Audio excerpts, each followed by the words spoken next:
कौमी सलामती का अहम इजलास। 103 की चीनी कहाँ है? टैक्स तो देना होगा। वजीराबाद में कौन आबाद? बदलते मौसम की अंगड़ाई। फतूहात का सिलसिला जारी। और शाहीनों के सामने एक और आसमां। बुलेटिन में सबसे पहले आपको बताएं कि अमरीकी फौज के इनखला के बाद खित्ते की तेजी से बदलती सूरत हाल, अंदरूने और बैरून मुल्क दरपेश चैलेंजेस का सामना, तहरीक लब्बैक के साथ मुज़ाकराती नशिस्त में क्या कुछ हुआ और आइंदा की हिकमत अमली क्या होगी। पार्लिमानी कमेटी बराए कौमी सलामती का अहम तरीन इजलास असद कैसर की सरबराही में जारी है। अस्करी क़यादत अरकान पार्लियामेंट के सवालों का जवाब देगी। आपको बताएं कि अमरीकी फौज के इनखला के बाद खित्ते की तेजी से बदलती सूरत हाल, अंदरूने और बैरून मुल्क दरपेश चैलेंजेस का सामना, तहरीक लब्बैक के साथ मुज़ाकराती नशिस्त में क्या कुछ हुआ और आइंदा की हिकमत अमली क्या होगी। पार्लिमानी कमेटी बराए कौमी सलामती का अहम तरीन इजलास असद कैसर की सरबराही में जारी है। अस्करी क़यादत अरकान पार्लियामेंट के सवालों का जवाब देगी। पाकिस्तान को मौजूदा हालात में किन चैलेंजेस का सामना है? TTP से पाकिस्तानी हुक्काम की क्या बातचीत हुई? तहरीक लब्बैक वालों से मुआहदे में क्या तय पाया? पार्लिमानी कमेटी बराए कौमी सलामती की अहम बैठक आज। इजलास में कौमी सलामती की मौजूदा सूरत हाल पर मुशीर कौमी सलामती, दाखिला, खारजा, दिफा और सेक्रेटरी अमूर कश्मीर तफसीली ब्रीफिंग देंगे। अस्करी क़यादत भी अरकान पार्लियामेंट के सवालों का जवाब देगी। कैसर की सरबराही में होने वाले इजलास में कौमी असम्बली हॉल को कमेटी रूम का दर्जा दे दिया गया। शिरकत के लिए 78 अरकान को दावतनामे भिजवाए गए। वफाकी काबीना की पूरी टीम और अपोजिशन जमातों के मरकजी कायदीन असम्बली हॉल पहुँच गए। चारों वज़ीर आला, सदर और वज़ीर आज़म आज़ाद कश्मीर और वज़ीर आला गिलगित बल्तिस्तान को भी इजलास में शिरकत की खुसूसी दावत दी गई है। पार्लिमानी कमेटी बराए कौमी सलामती इजलास जारी है। कौन कौन शरीक हुआ और इस वक्त क्या सूरत हाल है जान लेते हैं। बोल न्यूज़ के नुमाइंदे सिद्दीक साजिद से। सिद्दीक बताइएगा।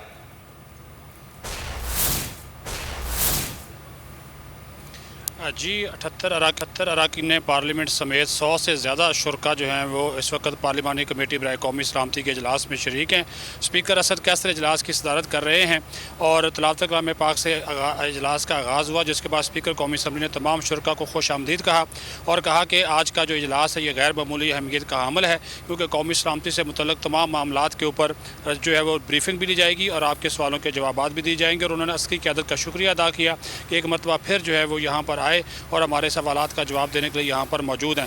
जिसके बाद मुशीर कौमी सलामती मोहिद यूसुफ ने एक बैकग्राउंड पेश किया अफ़गानिस्तान की मौजूदा सिक्योरिटी सूरत हाल का, और ज़राए के मुताबिक उसके बाद फिर जो है वो अपोजिशन लीडर शहबाज शरीफ जो है वो इस वक्त खिताब कर रहे हैं और उनकी तरफ से अफ़गानिस्तान की सूरत हाल, दाखिली सलामती की सूरत हाल और दीगर इशूज़ के ऊपर बातचीत की जा रही है। यहाँ पर मैं ये आपको ये बताता जाऊँ कि आज के इजलास में चारों सूबाई वज़ीर आला, गवर्नर, सदर आज़ाद कश्मीर, वज़ीर आज़म आज़ाद कश्मीर, वज़ीर आला गिलगित बल्तिस्तान समेत जो दीगर अहम शख्सियात हैं उनको खुसूसी तौर पर शिरकत की दावत दी गई है।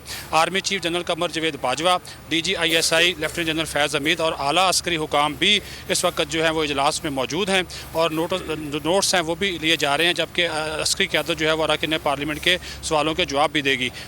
अपोजिशन की अगर बात की जाए तो इसमें अपोजिशन लीडर शहबाज शरीफ, बिलावल भुट्टो ज़रदारी, साबिक़ वज़ीर आज़म यूसुफ रज़ा गिलानी, राजा परवेज़ अशरफ, ख्वाजा आसिफ, राना सनाउल्लाह और दीगर अपोजिशन जमातों के जो सेनेट और कौमी असम्बली में रहनुमा है वो मौजूद हैं। चेयरमैन सदर सादिक संजरानी भी मौजूद हैं। और आज के इजलास का एजेंडा तो उसमें तो ये चीज़ बताई गई थी कि कौमी सलामती की मौजूदा जो सूरत हाल है इसके ऊपर बात होगी, लेकिन स्पीकर कौमी असम्बली ने आगाह किया कि अगर कोई रुकन किसी के जहन में कोई और भी सवाल है और वो कौमी सलामती से मुतल्लिक़ है तो वो बात कर सकता है, सवाल उठा सकता है। हमारी अस्करी क़यादत भी मौजूद है और पूरी की पूरी वफाकी काबीना भी मौजूद है। वज़ीर आज़म इमरान खान मौजूद नहीं है क्योंकि उनको इन्वाइट ही नहीं किया गया, तो लिहाजा वो इजलास में मौजूद नहीं हैं। और इसके साथ साथ जो कालदम तहरीक तालिबान पाकिस्तान है उसके साथ जो हुकूमत पाकिस्तान के मुज़ाकरात हैं वो इस वक्त कहाँ तक पहुँचे हैं, कौन मुज़ाकरात कर रहा है और अब तक इसके क्या फ़वाइद जो है वो सामने आए हैं, नताइज क्या हैं, इसके ऊपर भी अरकान पार्लियामेंट को आगाह किया जाएगा।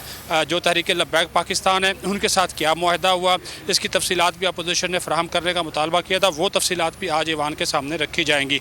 और उसके बाद फिर जो अमरीकी इनखला के बाद अफ़गानिस्तान की मौजूदा सिक्योरिटी सूरत हाल और इस सूरत हाल का जब पाकिस्तान पर असर हो रहा है और दुनिया की जानब से अभी तक अफ़गानिस्तान की जो तालिबान की हुकूमत है उसको तस्लीम तस्लीम नहीं किया गया। इस खित्ते पर क्या असरात होंगे, फिर सी पैक के मामलात हैं, उसके ऊपर भी आज के इजलास को तफसीली जो ब्रीफिंग वो दी जाएगी। जी सिद्दीक, वज़ीर आला यहाँ पर मौजूद हैं, अस्करी क़यादत यहाँ पर मौजूद है, अपोजिशन के अरकान यहाँ पर मौजूद हैं, तो फिर वज़ीर आज़म को मदऊ क्यों नहीं किया गया इस इजलास में? कोई बात सामने आई है इस हवाले से?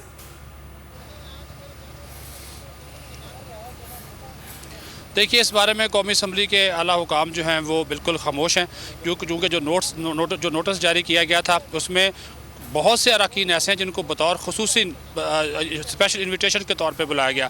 उसमें भी वज़ीर आज़म का जो नाम है वो मौजूद नहीं है, और बाकी जो अपोजिशन लीडर हैं और दीगर जो वफाकी वज़रा हैं, उनकी काबीना के अरकान हैं, वो सब के सब जो है वो मौजूद हैं। और जब इस सिलसिले में कौमी असम्बली के ज़राए से हमने बात की तो उन्होंने कहा कि चूँकि वज़ीर आज़म इस कमेटी के रुकन भी नहीं है तो लिहाजा उनको जो है इन्वाइट भी नहीं किया गया। लेकिन ये कोई माकूल वजह नहीं है, क्योंकि बहुत से ऐसे अरकान हैं जो कि इस कमेटी के रुकन नहीं है। ये कमेटी टोटल 29 अरकान पर मुश्तमिल है, लेकिन इस वक्त यहाँ जो 78 अरकान पार्लियामेंट हैं और बाकी जो शुरा मिलाकर उनकी तादाद 100 हो जाती है। इसी वजह से इस इजलास को कौमी असम्बली के हाल में मुनक्कद किया जा रहा है। और इसमें जो अहम चीज़ वही मैंने आपको बताई है कि इस वक्त जो अपोजिशन लीडर हैं शहबाज शरीफ, वो खिताब कर रहे हैं और उनकी जानब से बहुत से जो नुकात हैं वो उठाए जा रहे हैं। ख़ास तौर पर जो कलअदम तहरीक तालिबान पाकिस्तान के साथ बातचीत हो रही है वो इसके बारे में जानना चाह रहे हैं कि इसके पीछे क्या एजेंडा है। जारी है और अपोजिशन लीडर शहबाज शरीफ खिताब कर रहे हैं। सिद्दीक, आपसे मजीद भी अपडेट्स लेते रहेंगे, फिलहाल शुक्रिया। कौम जानना चाहती है 103 रुपए फी किलो चीनी के टेंडर क्यों कैंसिल करके 160 रुपए फी किलो चीनी कौम को खरीदने पर मजबूर किया गया। लीगी रहनुमा एहसन इकबाल का ट्वीट हुकूमत को तनकीद का निशाना बनाते हुए कहा कि किसान जानना चाहते हैं कि डीए की खाद की बोरी 2400 रुपए से बढ़कर उन्हें 8200 रुपए की क्यों मिल रही है।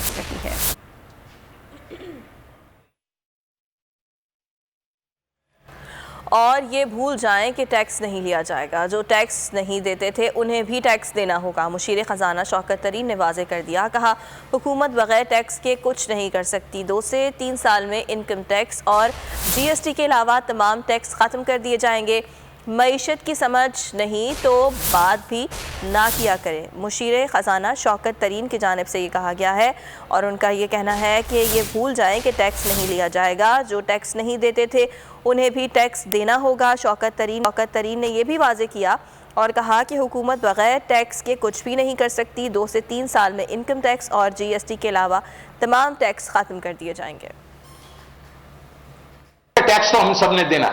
अगर आपका ख्याल है कि टैक्स नहीं देंगे हम तो हम तरक्की नहीं करेंगे। तो टैक्स तो अगर आपके ख्याल में हम नहीं देंगे और कई 70 साल से हम नहीं दे रहे तो वो भूल जाएं आप। टैक्स तो आपको देना है। सहूलत आप चाहते हैं कि ये इसमें क्योंकि हरासमेंट होती है एफबीआर की, वो मैंने खत्म कर दी। लेकिन इसका मकसद ये नहीं कि आप अभी टैक्स ही ना दें, अब टैक्स तो देना होगा। आपने कहा कि एफबीआर का और नादरा का डेटा जो है वो शेयर होना शुरू हो गया। बिल्कुल हो गया। क्यों? लोग टैक्स ही नहीं दे रहे। महंगाई ने गरीब आवाम को मार कर रख दिया। चीनी माफिया कौन है सब जानते हैं। रहनुमा पीपल्स पार्टी खुशी शाह कहते हैं कि कोई चीज़ हुकूमत के कंट्रोल में नहीं। पेट्रोल की कीमत का मवाजना यूरोप से कर रहे हैं। हमारे लोगों और उनके लोगों की औसत इनकम देखें। जिन लोगों ने इमरान खान को सादिक अमीन करार दिया उनको देखना चाहिए कि क्या वो खुद भी सादिक अमीन हैं। खुशी शाह ने PDM से दोबारा मुज़ाकरात के लिए ग्रीन सिग्नल दे दिया। माफिया कौन है वो आपको पता है। मुझे जो खौफ नज़र आता है कि तेल की कीमतें दिसंबर तक 150 क्रॉस कर जाएंगी और डॉलर कम से कम 250 पे पहुंचेगा।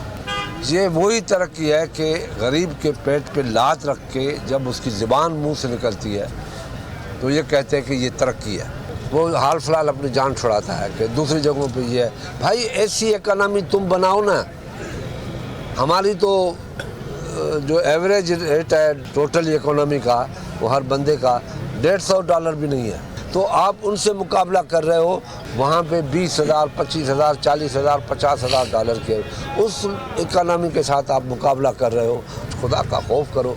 इकोनॉमी समझ के मुल्कों की इकोनॉमी के तहत ही उनके रेट्स ग्राउंड्स बनते हैं। शहबाज शरीफ हो, हमजा हो, शहबाज हो या अपना मौलाना साहब हो या चकदरी साहब हो या शेरपाऊ साहब हो, सबके साथ बातें हुई हैं और इंशाल्लाह जाके कोशिश करेंगे कि हम किस तरीके से पाकिस्तान के 23-24 करोड़ आवाम को दिलाएं। खबरों में आके आप देख सकेंगे मक्का टेरेस पर क्या फैसला।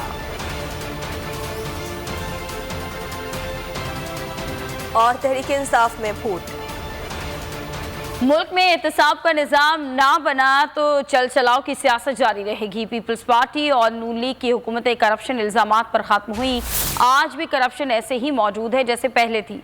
अमीर जमात इस्लामी सिराजुल हक की मीडिया से गुफ्तगू कहा कि इमरान खान कहते थे लीडर ठीक हो तो मामलात ठीक हो जाते हैं। PTI ने नैब को खिलौना और हथियार बनाया हुआ है। पैनामा और पेंडोरा लीक्स में शामिल तमाम अफराद के खिलाफ कार्रवाई की जाए। पेंडोरा पेपर सामने आने के बाद 50 से ज़्यादा दिन गुजर गए और इस दौरान हुकूमत ने कोई एक्शन नहीं लिया। होना तो चाहिए था कि पेंडोरा पेपर के सामने आने के बाद हुकूमत, वफाकी हुकूमत फ़ौरन सुप्रीम कोर्ट आती और सुप्रीम कोर्ट से रुजू करती और एक JIT बनाकर तहकीकात का आगाज़ होता। अपोजिशन ने भी इस पर कोई शोर नहीं मचाया, न हुकूमत ने इसको सीरियस लिया और न अपोजिशन ने इसका कोई नोटिस लिया।